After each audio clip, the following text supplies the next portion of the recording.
Chapitre 10. Ce que vous ne devez plus jamais faire. Pour sortir de ces situations d'emprise et pour ne plus attirer les manipulateurs, il faut changer radicalement vos comportements habituels dont vous avez maintenant bien compris qu'ils entretiennent et aggravent le problème. En faisant toujours plus de la même chose, on obtient toujours plus du même résultat.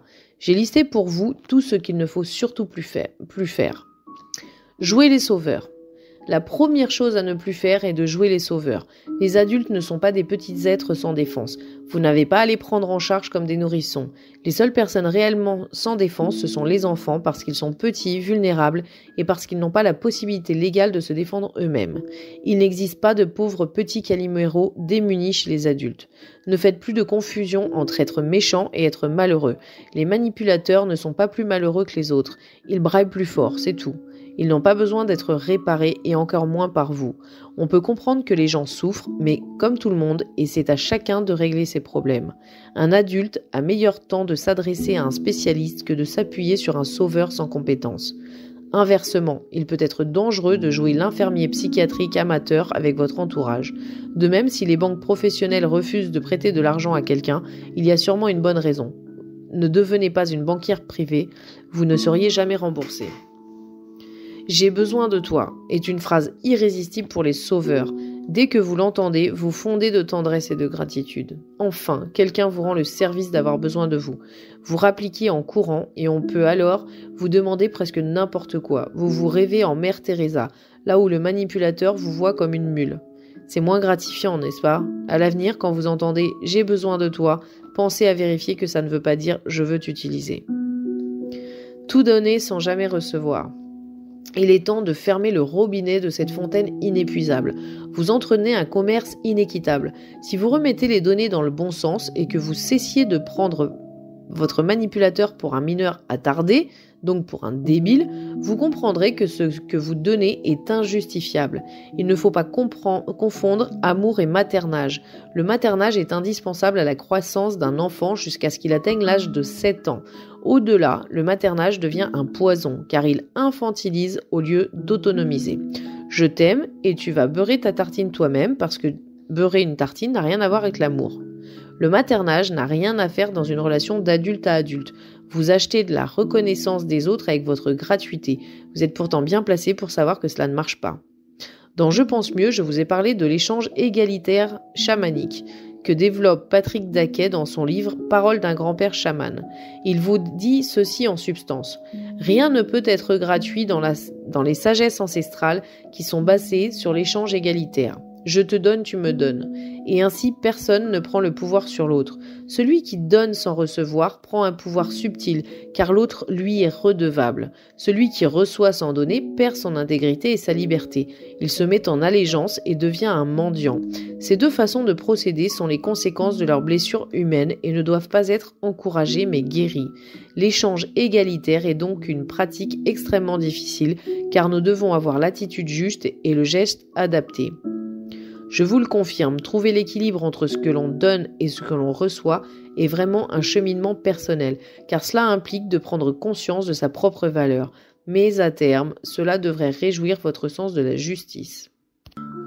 Arrêtez de lui trouver des excuses ou d'essayer de le comprendre. Parce que vous croyez que ces attitudes manipulatoires sont le fruit d'une grande souffrance, vous lui trouvez des excuses.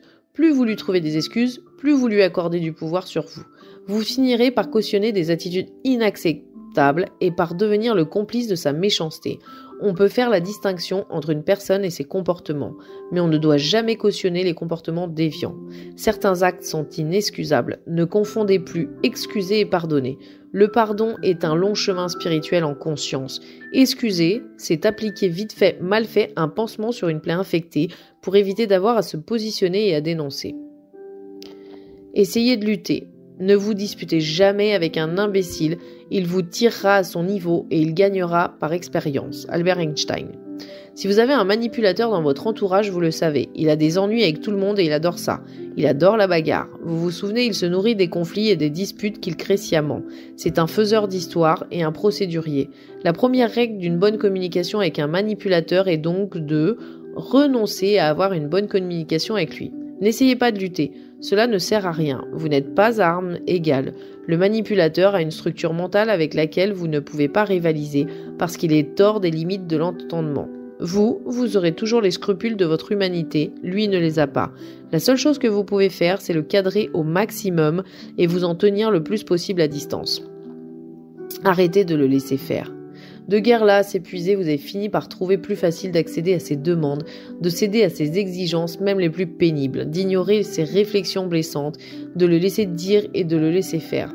Ça vous évite sa colère, ses crises, son harcèlement et ça vous permet de passer plus rapidement à autre chose. C'est un mauvais calcul. En voulant éviter les cris, vous les subirez de plus en plus. Cette gestion à court terme des conflits est dramatique. Chaque fois que vous cédez, il gagne du terrain. Pire, vous alimentez sa folie de toute puissance infantile. Croire qu'il changera. Si vous ne deviez retenir qu'une seule chose de ce livre, ce serait celle-là. Arrêtez de croire qu'un manipulateur peut changer. Le manipulateur vous fait vivre en permanence dans l'espoir d'un changement prochain. Il va changer, la situation va s'arranger. Il est sur le point de trouver un travail. Il adore aussi vous faire croire que ça y est, cette fois il a compris combien il vous a fait souffrir et que c'est terminé, plus jamais il vous fera de mal. Plus vicieux, comme il vous menace en permanence de partir, ce qu'il ne fera jamais, il vous laisse espérer que vous serez bientôt libéré. Je vous l'ai dit, il n'a pas de raison de changer puisqu'il est fier et content de ce qu'il est et que ce sont les autres qui sont un problème, pas lui. Un manipulateur ne change pas parce qu'il ne le veut pas et c'est son droit. Je vous invite aussi à vous poser honnêtement ces questions. Ça fait combien d'années que vous attendez qu'il change ? 10, 15, 20 ans ? Jusqu'à quand allez-vous continuer à attendre ? Et s'il ne devait jamais changer ? Restez dans une culpabilité naïvement prétentieuse. En croyant, comme le manipulateur le prétend, que vous êtes seul responsable de la relation que vous avez avec lui, vous risquez de vous entêter à faire toujours plus de ce qui ne marche pas. On appelle courir après la dépense perdue le comportement qui consiste à croire qu'on a trop investi pour reculer. Si vous avez déjà perdu 10 ans avec votre manipulateur, ce n'est pas la peine d'en perdre 10 de plus. Arrêtez aussi de sublimer le sordide pour éviter de l'affronter. Il vaut mieux se rendre compte un jour que l'on s'est fait escroquer plutôt que de faire mine de l'ignorer. Ne restez pas dans cette culpabilité, somme toute bien prétentieuse. Vous n'avez pas tout pouvoir sur tout. Les manipulateurs sont juste des gens infréquentables. Rendez-leur leur infréquentabilité. Arrêtez d'être transparent et de vous justifier.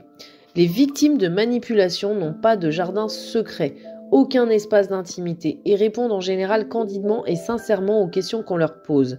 Cette transparence fait bien l'affaire du manipulateur, qui entend vous coloniser et contrôler jusqu'à vos pensées, tandis que lui ne vous dévoilera pas et ne livrera rien. Tu dois tout me dire et rien me demander, pense-t-il. Il attend de vous une transparence et une confiance absolue. Transgresser cette règle serait un crime de haute trahison. Son comportement est celui d'un geôlier avec son prisonnier. Il vous questionne sans relâche, vous épie, vous espionne, écoute aux portes, lit votre courrier et se permet régulièrement de fouiller dans votre sac, dans votre téléphone et dans votre ordinateur. Si vous lui demandez des comptes ou si vous lui cachez quelque chose, vous aurez droit à une magistrale crise de paranoïa. Rester silencieux, ne pas répondre aux questions, effectuer de la rétention d'informations, cultiver un jardin secret sont autant de compétences qui manquent aux victimes. Confondant diplomatie et hypocrisie, transparence et authenticité, elles rechignent à les acquérir. De plus, les suréfficients ont souvent besoin de réfléchir à haute voix pour trier leurs pensées. Se taire leur est donc difficile et même douloureux. Pourtant, la différence entre le fou et le sage est que le sage sait à qui ne pas parler. Il faut d'urgence apprendre à vous taire. Ne lui laissez plus accès à tous les paramètres de votre vie. Tout ce que vous confiez de vous à un manipulateur vous revient un jour ou l'autre comme une pierre dans la figure. Si on veut réussir son évasion, il ne faut pas prévenir le maton. Pour sortir d'une relation d'emprise, les victimes doivent impérativement savoir cacher certains faits et gestes, ne plus se justifier, se taire, ne plus dire ce qu'elles pensent vraiment. Le tout sans effrayer les soupçons de leur manipulateur. C'est un exercice de style très délicat. Dès qu'il sent que quelque chose échappe à son contrôle, le manipulateur devient fou d'inquiétude et augmente la pression. Les victimes encore fragiles et conditionnées à obéir se font trop facilement tirer les vers du nez. La rééducation n'est pas simple et demande du temps. Peu à peu, il faudra remplacer les justifications défensives par des affirmations tranquilles. Par exemple, « Pardonne-moi, j'ai été retenu tard au travail à cause d'eux » deviendra « Tu as raison, je rentre tard ». Pour ne plus fournir d'armes à votre manipulateur, il faut arrêter les justifications, les supplications, les larmes et les protestations. Renoncez à l'amener à considérer les choses de votre point de vue. Au passage, je précise qu'il est inutile de lui expliquer combien vous souffrez. Il le sait très bien et il s'en fout. Plus vous vous plaignez, plus vous essayez de lui inspirer de la pitié et plus vous vous positionnez en victime, ce qui cautionne son positionnement de persécuteur. Non, le dialogue ne résout pas tous les conflits. Ne cherchez plus à avoir des discussions avec lui. Comme le chat qui ne montre jamais qu'il souffre pour ne pas être pris pour une proie. Apprenez à taire vos souffrances. Même pas peur, même pas mal. Acceptez d'être malheureux. Je vous propose de faire le point sur votre vie. Êtes-vous heureux de vivre ce que vous vivez? Riez-vous autant que vous le voudriez? Pouvez-vous vous enthousiasmer, féliciter et applaudir chaudement? Êtes-vous détendu et joyeux? Pouvez-vous fréquenter tous les gens que vous aimez et pratiquer quand vous voulez les activités dont vous raffolez? L'amour circule-t-il librement dans votre vie? Exprimez-vous vos valeurs humanistes dans votre quotidien? Y a-t-il de l'écoute, du respect et de la justice dans vos rapports? Agissez-vous comme vous voudriez le faire? Êtes-vous en accord avec vous-même? Vous occupez-vous de réaliser vos rêves? Vous reste-t-il du temps et de l'énergie à donner aux gens bienveillants et humanistes? Êtes-vous sûr de ne pas faire de mal aux gens qui vous aiment à cause de la fréquentation de cette personne? S'il y a dans votre entourage un manipulateur qui a prise sur vous, la réponse à toutes ces questions est forcément non. Nul ne peut être heureux en prison. Les manipulateurs vous placent dans une non-vie, étouffent votre joie de vivre, détournent à leur profit votre force vitale et vous empêchent d'aimer. Vous qui avez une si grande aptitude à la joie de vivre, êtes-vous d'accord pour continuer à être malheureux ?